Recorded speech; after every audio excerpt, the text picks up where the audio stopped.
जब से मिलन सतगुरु की शरण, जिंदगी अब मेरी मुस्कुराने लगी। साधे दरबार में प्यार एतबार में, रसना तू ही गुनगुनाने लगी। नमस्कार, धन निरंकार। मैं श्वेता वर्मा आज आप जी के सामने ब्रह्म ज्ञान विषय पर अपने भाव रखूंगी। ब्रह्म का अर्थ होता है ईश्वर परमात्मा और ज्ञान का अर्थ होता है बोध जानकारी। ईश्वर का बोध सिर्फ और सिर्फ सतगुरु की शरण में जाकर ही हो सकता है। पर जब तक मनुष्य को निरंकार को जानने की इच्छा नहीं होती, उसे इस निरंकार प्रभु को जानने की भूख नहीं लगेगी, तब तक मनुष्य यह नहीं जान सकता कि मनुष्य को जन्म देने वाला, खाना देने वाला, सब कुछ देने वाला, सब कुछ करने वाला, यहाँ तक कि एक निवाला भी इस ईश्वर की इच्छा से ही अपने मुंह में डाल सकते हैं। इसी संदर्भ में सतगुरु बाबा हरदेव सिंह जी महाराज संपूर्ण हरदेव वाणी में फरमाते हैं, जिसकी भक्ति जिसकी पूजा उसका ज्ञान ज़रूरी है। कहे हरदेव की पहले ईश्वर की पहचान ज़रूरी है। इन पंक्तियों में सतगुरु बाबा हरदेव सिंह जी महाराज समझा रहे हैं कि हम जिसकी भक्ति जिसकी पूजा कर रहे हैं, हमें इस ईश्वर की जानकारी भी होनी चाहिए। हमें इसकी पहचान भी होनी चाहिए कि ये क्या है, क्या करता है। सतगुरु के द्वारा दिया हुआ ब्रह्म ज्ञान हमें वहमों से, माया से निकाल हमें सच निरंकार प्रभु से जोड़ता है। इसी संदर्भ में सतगुरु बाबा हरदेव सिंह जी महाराज संपूर्ण हरदेव वाणी में फरमाते हैं, एक कदम भी ईश्वर के बिन कहाँ कोई चल पाता है। कहे हरदेव सकल दुनिया को ईश्वर आप चलाता है। इन पंक्तियों में सतगुरु बाबा हरदेव सिंह जी महाराज समझा रहे हैं कि ईश्वर निरंकार प्रभु की इच्छा के बिना कोई भी कहीं नहीं जा पाता, एक भी कदम कहीं नहीं बढ़ा पाएगा। पर ये बात तभी समझ में आएगी जब हमारे जीवन में हमें ईश्वर को जानने के लिए कि ईश्वर कौन है, कहाँ है, क्या है, सतगुरु की शरण में आना ही पड़ेगा। जैसे दूध के कण कण में मक्खन का वास है, परंतु हमें मक्खन दिखाई नहीं देता है, हमें दूध ही दिखाई देता है। मेहंदी के पत्ते में लाली है, पर हमें पत्ता ही दिखाई देता है, लाली नहीं। ठीक उसी तरह सृष्टि के कण कण में प्रभु परमात्मा है, परंतु हमें सृष्टि ही दिखाई देती है, प्रभु परमात्मा नहीं दिखाई देता। जब दूध को किसी विधि द्वारा मथते हैं तो दूध से मक्खन अलग हो जाता है, फिर हमें मक्खन दिखाई देता है। इसी संदर्भ में गुरबाणी का एक शब्द भी है, जमी जमा के विखे समस्त एक जोत है, ना घाट है ना बाध है, ना घाट बाध होत है। यह जमीन से आकाश तक पसरा हुआ है, सारी सृष्टि इसी में समाई हुई है। पूरी एक जोत के अंदर सारा ब्रह्मांड समाया हुआ है।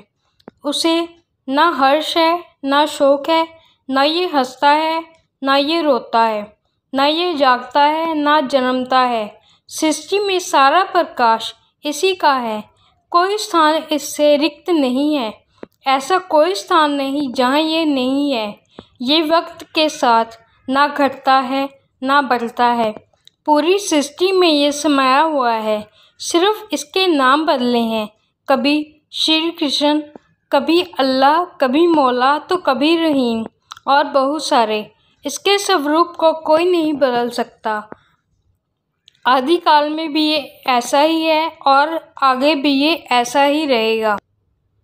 जब महाभारत के युद्ध के मैदान में अर्जुन श्री कृष्ण को अपने भाइयों को मारने से मना कर देता है, तो श्री कृष्ण उसे समझाते हैं कि जिसे तुम मृत्यु समझते हो वही तो जीवन है। जैसे मनुष्य अपने पुराने वस्त्रों को उतार कर दूसरे नए वस्त्र धारण करता है, वैसे ही जीव मृत्यु के बाद अपने पुराने शरीर को त्याग कर नया शरीर प्राप्त करता है। खाली हाथ आए और खाली हाथ वापस चले जाना है। जो आज तुम्हारा है, कल वो किसी और का था और परसों किसी और का होगा। संपूर्ण प्राणी जन्म से पहले अप्रकट थे और मरने के बाद भी अप्रकट हो जाने वाले हैं, केवल बीच में ही प्रकट हैं। फिर ऐसी स्थिति में शोक क्यों करना? तुम इसे अपना समझकर मगन हो रहे हो, बस यही तुम्हारे दुखों का कारण है। तुम्हारा क्या गया जो तुम रोते हो? तुम क्या लाए थे जो तुमने खो दिया? तुमने क्या पैदा किया था जो नाश हो गया? ना तुम कुछ लेकर आए, जो लिया यहीं से लिया, जो दिया यहीं पर दिया, जो लिया भगवान से लिया, जो दिया इसी को दिया। आत्मा को शस्त्र काट नहीं सकते, अगली जला नहीं सकती, पानी डुबो नहीं सकता, हवा इसे सुखा नहीं सकती। आत्मा तो अजर अमर और शाश्वत है। मैं ही संपूर्ण जगत को पैदा करने वाला हूँ। हे अर्जुन, जो मनुष्य अपने सभी कार्यों को मुझे समर्पित होकर करते हैं, मेरी भक्ति में स्थिर रहता है, वही मनुष्य निश्चित रूप से मुझे प्राप्त कर लेते हैं। इसी संदर्भ में सतगुरु माता सुदीक्षा सविंदर हरदेव जी महाराज ने अपने विचारों में फरमाया कि हमें ब्रह्म ज्ञान प्राप्त कर अपने असली स्वरूप को और प्रभु परमात्मा के दर्शन के लिए शरीर मिला है। ब्रह्म ज्ञान को पाकर प्रेम, दया, विनम्रता, सहनशीलता जैसे गुणों से हमारा चरित्र सजा होना चाहिए। हम ब्रह्म ज्ञानी संतों को सत्य वचन करना सीख जाएं। पर अगर कोई नकारात्मक व्यक्ति मिलता है जो गुरमत की जगह हमें मनमत से जोड़ता है, तो वहाँ सत्य वचन ना करते हुए चेतन रहना है। ऐसे व्यक्ति को ज्ञान के आधार पर बात करके समझाना है और ये सही राह पर लाना है। ब्रह्म ज्ञान की प्राप्ति तो हमें अब हो गई है, अब अपनी बुद्धि और विवेक से इसे संभाल कर रखना है।